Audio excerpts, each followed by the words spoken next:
Chercheuses et chercheurs de vérité, salam alaikum. Je fais une nouvelle vidéo concernant la sourate Al-Asr. أعوذ بالله من الشيطان الرجيم بسم الله الرحمن الرحيم والعصر إن الإنسان لفي خسر أو والعسر إن الإنسان لفي خسر إلا الذين آمنوا وعملوا الصالحات وتواصوا بالحق وتواصوا بالصبر.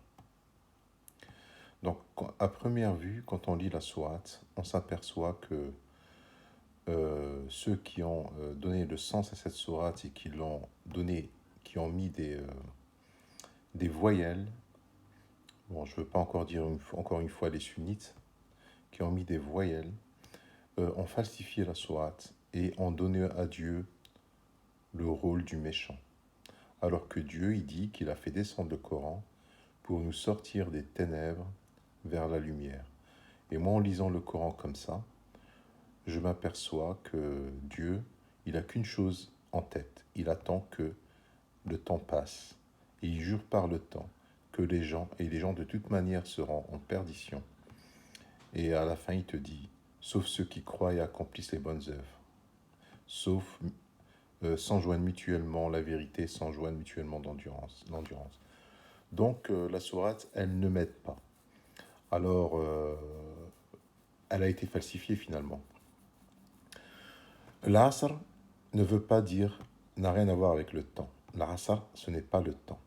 Quand Dieu parle du temps, il parle de la nuit, du jour, du lever du soleil, du coucher du soleil, des deux extrémités du jour et de Dahera. Le seul moment dans la journée où il parle du temps, c'est Dahera. Dahera, c'est le crépuscule. Le zénith à midi. C'est quand le soleil est au plus haut. Ad-Dahera. Mais en dehors du Dahera, il ne te parle pas du temps dans le Coran. D'accord? Il te parle, le temps, c'est lié en fait avec les événements naturels qui se produisent dans 24 heures, dans la journée. Il y a la nuit, il te parle des deux tiers de la nuit, hein, Sahar, Sahar qui est l'approche de l'aube, c'est la fin de la nuit. Il te parle de Tarafay Nahar, c'est-à-dire les deux extrémités du jour. Il te parle de Ashiyatan wa Duha, l'Ashiy, qui veut dire le soir, c'est-à-dire le crépuscule. Ad-Duha, qui veut dire l'aube. Donc Dieu, il te parle, quand il te parle du temps, les mots qu'il utilise sont bien connus. L'Asr n'a nullement rien à voir avec le temps. Je vais vous le démontrer. Par exemple, dans Surat An-Nur, Dieu, il dit, A'udhu billahi minash shaitanir rajim, bismillahir rahmanir rahim, ô vous qui avez cru, que les domestiques que vous possédez vous demandent permission avant d'entrer, ainsi que ceux des vôtres qui n'ont pas encore atteint la puberté. À 3 moments, avant la salade de l'aube, donc vous voyez, là il te parle de la salade de l'aube. Là il te parle de moments, d'accord? Alors c'est l'aube, à Fid Dahera, donc au crépuscule,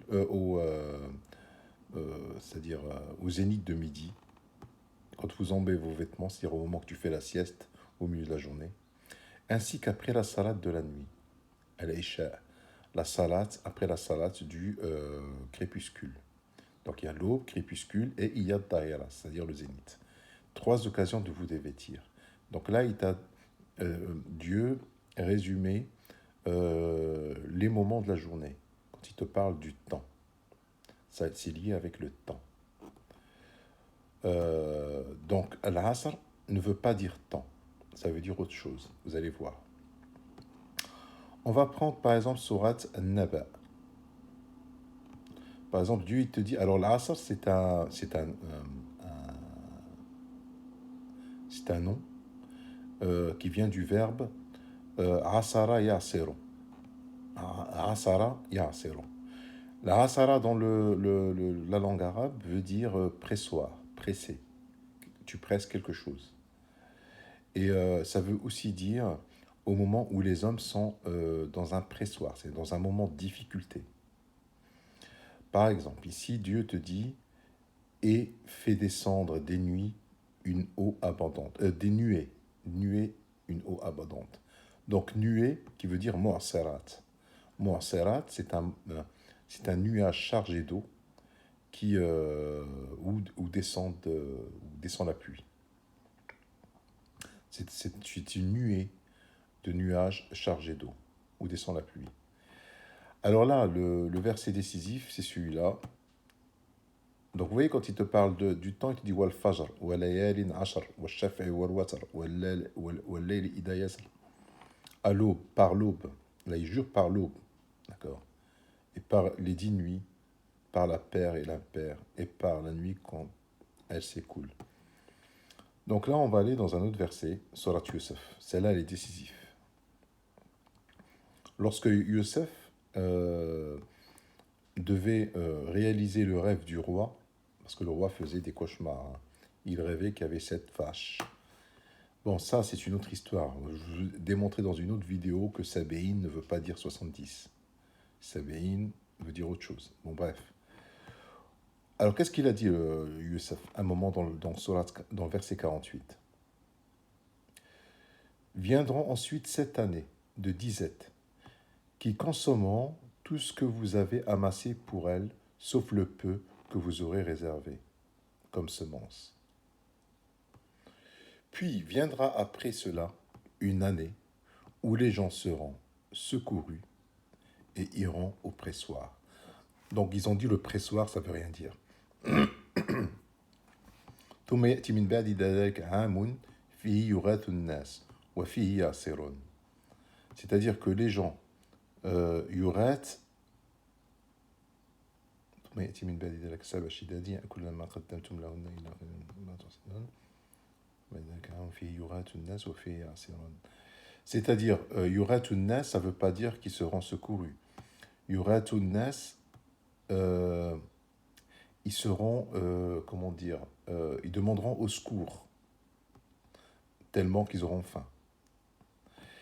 Yurat, يغوت كما نقولوا احنا بالعربية, يغوت, ils demandent au secours. C'est pas yuratu, ils seront secourus, non. Ils demandent au secours, les gens. Et wafihi yasirun, donc asara yasiru, qui vient du mot asr.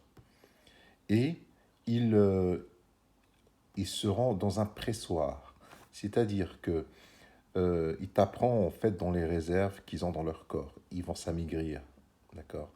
Pressoir, c'est-à-dire que ils n'auront rien à manger et comme l'homme a évolué en, vous savez, aujourd'hui les hommes ils ont un ventre, quand ils mangent bien, il a une réserve de graisse abdominale et tout ça. Donc ils vont taper dans les réserves. Wafihi yasirun. Donc l'asr, c'est un moment de difficulté où tu tapes dans les réserves.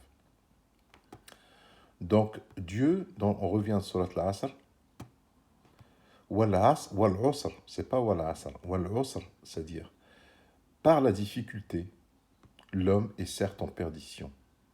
Parce que vous allez voir à la fin de la sourate, l'endurance, ce mot endurance, il est lié avec l'asr. As-sabr, wa tawassaw bis-sabr, c'est lié à l'asr. Ça donne, parce qu'il faut comprendre toute la sourate. Elle te donne une sourate, ce qui veut dire une vision. Il faut lire les 3 versets attachés pour comprendre que veut dire l'asr.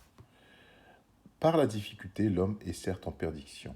Sauf ceux qui croient et accomplissent les bonnes œuvres, s'enjoignent, c'est là la clé, s'enjoignent mutuellement la vérité et s'enjoignent mutuellement l'endurance. C'est-à-dire, par l'endurance, tu vaincras la difficulté. Par l'endurance, tu vaincras la difficulté qui est l'usr. L'usr qui est une difficulté, c'est un moment où tu es au pressoir, c'est-à-dire que tu te... Voilà. Donc par la difficulté, c'est là la clé. C'est pas par la difficulté... Tu peux passer par exemple par le temps. On prend l'exemple le temps. Si c'est vraiment le temps. Bah, il y a des gens, ils passent du bon temps, hein, je veux dire, et ils se sentent pas en perdition. Au contraire, ils se sentent bien. Le temps ne justifie pas le fait que tu sois en perdition. C'est que par la difficulté que l'homme est en perdition. Imaginons que tu serais déjà sur un paradis sur terre. Le paradis sur terre, tu ne serais pas en difficulté. Donc, comment veux-tu que Dieu t'éprouve? Dieu ne peut pas t'éprouver si tu es déjà au paradis sur terre. On parle d'un paradis terrestre, hein, où tu as tout ce que tu veux, où tu n'es pas contraint à faire le bien. Le bien se fait naturellement. Eh ben, Dieu ne t'éprouve pas. Donc, c'est par la difficulté en fait. La terre n'est pas un paradis, d'accord? Le paradis, c'est dans le futur. C'est par la difficulté, l'homme est certes en perdition. Sauf ceux qui croient et accomplissent les bonnes œuvres, s'enjoignent mutuellement la vérité et s'enjoignent mutuellement l'endurance. Le mot endurance, c'est la clé de la sourate. Le mot endurance est la clé de la sourate. C'est-à-dire que c'est par l'endurance que tu... Donc là, vous barrez le mot par le temps. Le temps, vous le barrez. C'est par la difficulté. Wal usr. Inna l'insana lafi khusr. Wal asr. Inna l'insana lafi khusr, ça colle pas. Vous voyez? Il suffisait juste que les sunnites changent une voyelle et ils falsifient toute la sourate. Vous vous rendez compte? Une voyelle. À la place de ce trait qui est au-dessus du ain, à la place de ce trait qui est au-dessus du ain, ils auraient dû mettre ce waouh qui veut dire O. Ça veut dire O. Ça veut dire A. Le trait veut dire A. Le petit 9 là, à l'envers, veut dire O. D'accord? Ils auraient mis ça à la place de ça, et ça colle ensemble. Wal usr, khosr. Usr, khosr. Asr, khosr. Vous voyez? C'est usr, khosr. On est d'accord? Ça colle ensemble. Usr ne veut pas dire le temps. Usr veut dire autre chose. Et pour moi, ça veut dire la difficulté. Wassalamu alaikum.